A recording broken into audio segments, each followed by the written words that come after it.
तळोदा येथे कलशयात्रेने वेधले लक्ष। तळोदा शहरातील आशिष पार्क परिसरात असलेल्या श्री देवेश्वर महादेव मंदिरात नव्याने तयार करण्यात आलेल्या मूर्तीची प्राणप्रतिष्ठा व शिव महायज्ञ सोहळ्याच्या पूर्वसंध्येला शहरात कलशयात्रेचे आयोजन करण्यात आले होते। महिलांनी डोक्यावर कलश घेऊन काढलेल्या यात्रेने लक्ष वेधून घेतले। श्री देवेश्वर महादेव मंदिराची उभारणी करण्यात आली असून मूर्तीची प्राणप्रतिष्ठा व शिव महायज्ञ सोहळ्याचे आयोजन करण्यात आले।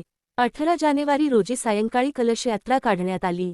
या कलशयात्रेच्या शुभारंभ प्रसंगी भाजप जिल्हाध्यक्ष निलेश माळी, प्रदेश कार्यकारिणी सदस्य डॉक्टर शशिकांत वाणी, माजी नगरसेविका सुनीता वाणी, नगरसेविका जयश्री महाले, डॉक्टर स्वप्नील बैसाणे, रमेश वाणी, रवींद्र वाणी, गुलाबराव चव्हाण, प्रेमराज शर्मा, अनिल कोचर, दीपक कलाल, अंबालाल साठे, अविनाश मराठे, कमलेश बच्छाव, दिलीप पाटील, आनंद शहा, धनराज जैन, जगन मराठे, ईश्वर चौधरी आदी उपस्थित होते।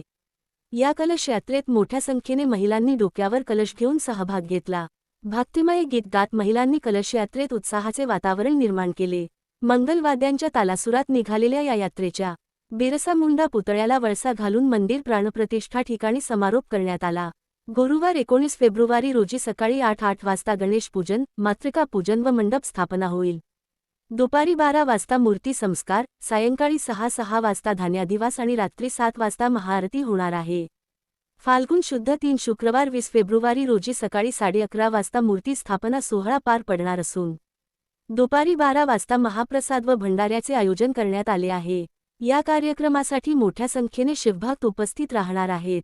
कार्यक्रमाच्या यशस्वीतेसाठी आशिष पार्क नागरिक व शिवभक्त मंडळाचे भाविक परिश्रम घेत आहेत। भाविकांना कार्यक्रमाला उपस्थित राहण्याचे आवाहन करण्यात आले आहे। सातपुडा मिरर न्यूज नेटवर्कचे YouTube channel subscribe, like, share, comment करा। बातमी व जाहिरात साठी संपर्क 9 अब्ज 42 कोटी 34 लाख 97,275।